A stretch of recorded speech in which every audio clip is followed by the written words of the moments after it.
Hey guys, welcome back to another episode of Art with Samuel, and today I will be sharing a story. It's going to be a two-part. I'm going to be sharing a story like this, in this format, but then I'll be narrating over some illustrations that I'm doing. But it's a story about my journey in comics and what I learned from advertising. You know, how you get the word out, right? And a lot of the times I had to pay for the advertisement and the benefits and the pitfalls of doing so, and how the times have changed, you know, from when I was doing it to now. You know, when I started in comics, this was about '03, and the industry was very comic centric. And what do I mean by that, comic centric? It was really focused on the characters, the titles, the storylines, the plot twists. There were comic book groups that would meet up and talk about their favorite, you know, story arcs and trying to anticipate what Marvel or DC or Image was going to do next. You know, it was a really pure time in comics. And over time, it's changed. It became more of a pop culture centric industry where comics is just a byproduct of a bigger business, right? It's almost as I look at it as security, right? Security for organizations, right?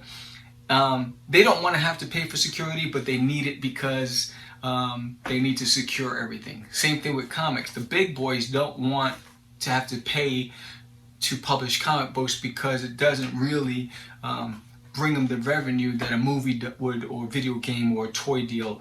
But they understand that the comics brings an audience with it, and it's a means to something bigger, similar. So the industry has changed over time. And with that, you know, we have to change. And sometimes it takes us a while to figure out where we fit in the scheme of things. And I can remember way back when, how I started and what my mindset was. But before we go into that story, I do want to remind you that it is the last 5 days of my Kickstarter campaign for There's an Alien in My Toilet, book number 4, right here. If you haven't picked it up, I would love for you to get a copy of my books. You know, the reason why I create comics on my own is, and it's because I really want to build an audience. And I want to say thank you to all of you who have subscribed to this channel. This channel has been growing nicely, and your support, your engagement, the feedback that you have given me, I truly, truly appreciate it. And if you appreciate my work and you subscribe to the channel, give my Kickstarter a shot. Get a copy for yourself or for a friend. There's also a catch-up tier. And if you're new, you've never seen There's an Alien in My Toilet, and you're new to my Kickstarter, you get a free 8x8 print just to say thank you for giving it a shot. And if you're not new, you get an enamel pen. So everybody gets something. It's a win-win. And, you know, help me make this one the biggest one yet. And I appreciate your support. With that said, let's get on with the story. And here we go.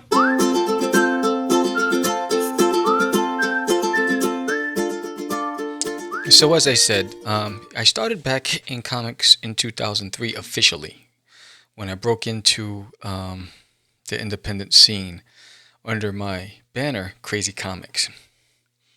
So if you've seen any of my interviews on other podcasts or listened to Cast of Craze, you'll know some of this story. Well, you know, we didn't have much money. It was just me and a bunch of friends, you know, George Medina that I met at the School of Visual Arts.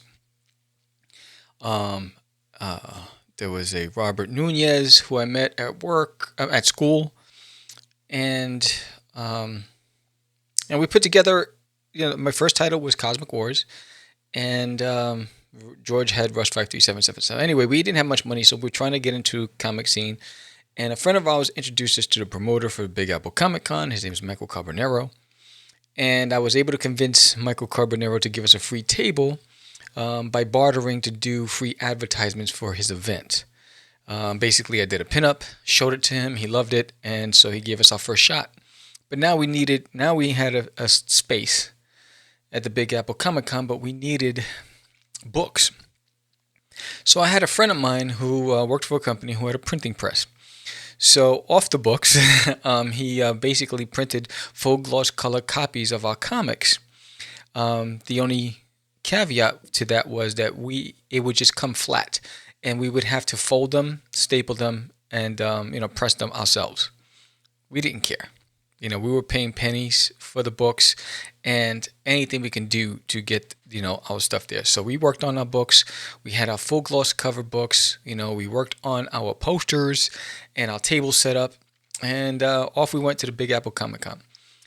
And we were very fortunate enough that because we were the minority when it came to unknown independents with full gloss cover, full gloss comic books, because at that time everybody was doing newspaper print or ash cans, and they were black and white, and they were just these grainy type paper, and we were there with full color, and people didn't care how amateurish we were. They loved the fact that we had that, and so we just sold so many copies. And we were fortunate enough to get advice from Brian Polito. And he's noticed us. He came over to us and he spent a little over a half hour with us, just giving us advice on what to do and what not to do. So realizing that, hey, there's so much potential to really get our name out. And at that time, there were things like Spider's Web, and there were like, Broken Frontier and Silver Bullet. So I would send our books out to get reviews, and those reviews would give us press. I sent it out to Newsarama. We got great press on Newsarama, but I wasn't happy with just that. So I knew that I wanted to break into the scene, and so I started, just investigating advertisements. And at that time, Wizard Magazine was the biggest fish in the game, but they were so expensive and we couldn't afford the Wizard Magazine. So I met Karen Ivora, who was one of the managing editors at Wizard Magazine. She worked for them. And so she was able to give us a deal for Wizard Edge. Well, Wizard Edge was a byproduct of Wizard Magazine, but it was really independent focused. And so it was like their anniversary special. And so she gave us a deal if we got, it was like a twofer. We got something in Wizard Magazine plus in Wizard Edge, and it was a full page if we bought a full page ad. I couldn't afford the color, but so we did black and white. So we did it. And I did it around the time when we were going to do Licensing Expo. So Licensing Expo is a place where all of the big branded organizations go and talk about what's coming out, the new brands, the new licenses, the new deals, all that stuff, whatever. So I took a chance. I knew nothing about it, but I took a chance of doing that. And I bought an ad in Licensing Magazine. And I also, we were going to do San Diego Comic-Con, and I bought an ad at San Diego Comic-Con. Now, this is all very expensive. And how was it going to pay off? Well, that really did pay off because those ads got the notoriety needed to get us into the newspapers, into television, and a management deal with a Hollywood management company who was pitching out stuff to Warner Brothers and Disney. Now that stuff didn't fall through, but because of those ads, we were able to get recognition. So that was a time where everything paid off, and I was thirsty. I love the fact that I love that aspect of promoting my book, but it wasn't a reality because all that stuff was on credit cards and I had to pay those credit cards back. So while there was a windfall with promotion, we still weren't making the kind of sales necessary to grow the business. So I learned a hard lesson about that stuff, right? So I was really putting the horse before the carriage, or the carriage before the horse, and I was focusing on marketing and promotion, but not the quality of the content. And so that suffered, and everything slowed down because of that. So my biggest lesson was just work on your book, finish it, build your fan base, and then eventually all that other stuff will come naturally. So if you're contemplating, hey, I want to buy some ads, I want to do this, there are no Wizard magazines anymore. These places don't exist. And today, not many people are looking at the ads unless they're related to a mainstream, big company, a blockbuster event. So like, I bought an ad at the San Diego Comic-Con program guide. That paid off because that got me into the news, and it also generated a crowd at the table, and I sold out of the books that I had at the time, right? Sometimes it'll pay off, and that was the one event that I actually did make a profit.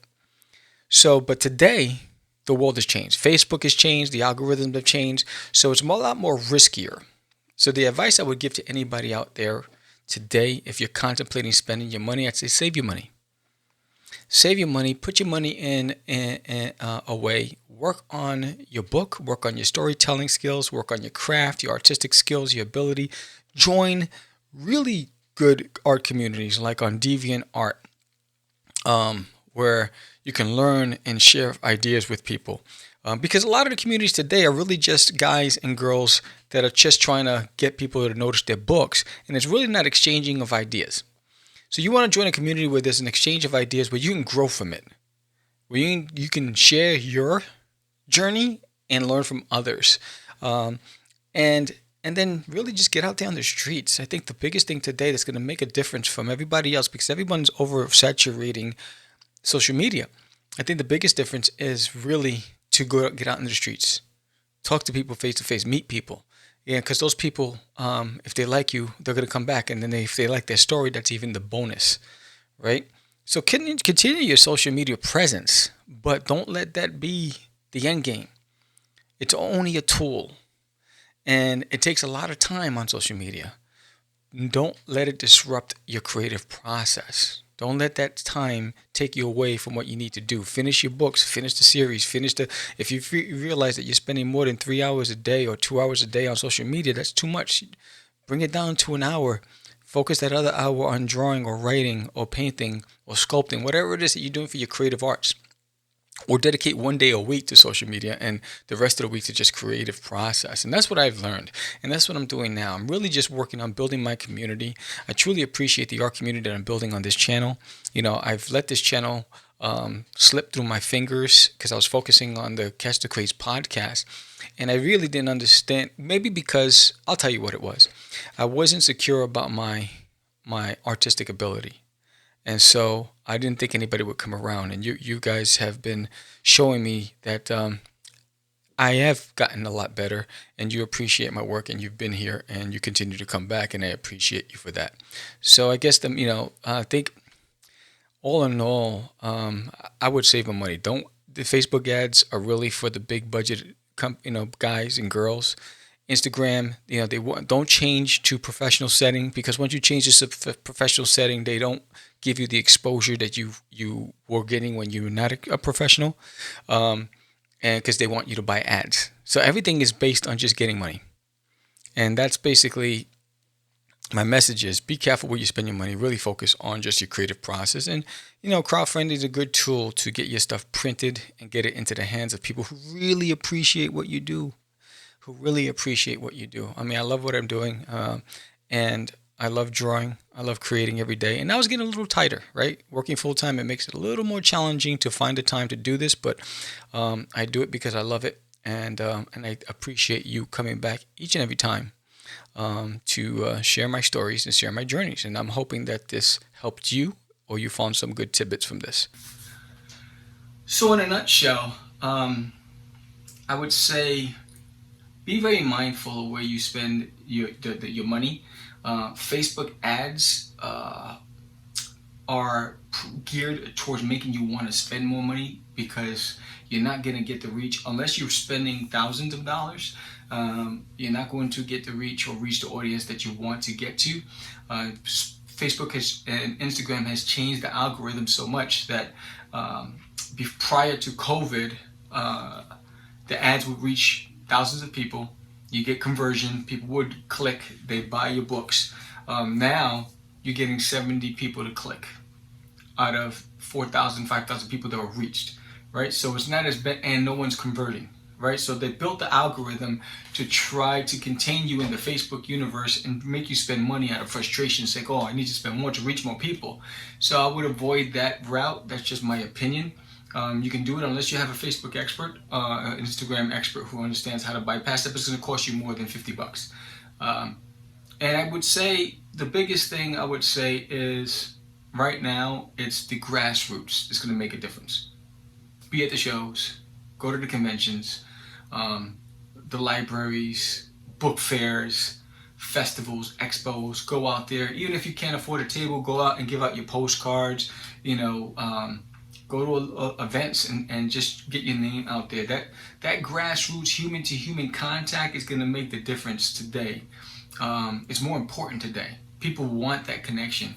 We're so separated by technology. So for me, what I've learned is continue to grow, continue to work on my books, continue to work on my craft, and get better as an artist, get better as a storyteller, put in the work, and eventually people will come around and they'll appreciate what you do, and because they see that this is a serious thing for you, and you're putting your heart and soul into it. And even if you build an audience of 2 or 1,000, at least you finish something, you're proud of it, and you're having fun with it. And I think that's the biggest thing. I have so much fun with my project, with this thing under my toilet and my series, and I love doing these vlogs. And I hope you took something away from these vlogs, something beneficial that'll help you down the road. And if you have any questions, if there's anything you want me to cover on future vlogs, let me know. I have some really good vlogs coming down the road, but it takes more time to film and edit because I'm working full time, and so I have to balance my time here and there. But if you haven't done so already, please subscribe, hit that like button, leave a comment below, let me know what you think, and check out my Kickstarter. With that said, you guys have a fantastic week, and remember, your dreams are only dreams until you start making it a reality. And the only way it becomes a reality is by putting in the work. So put the work, believe in yourself, forget about the doubters, forget about the haters. Believe in yourself, bet on yourself. You'll never lose if you bet on yourself. I believe in you. Have a great day.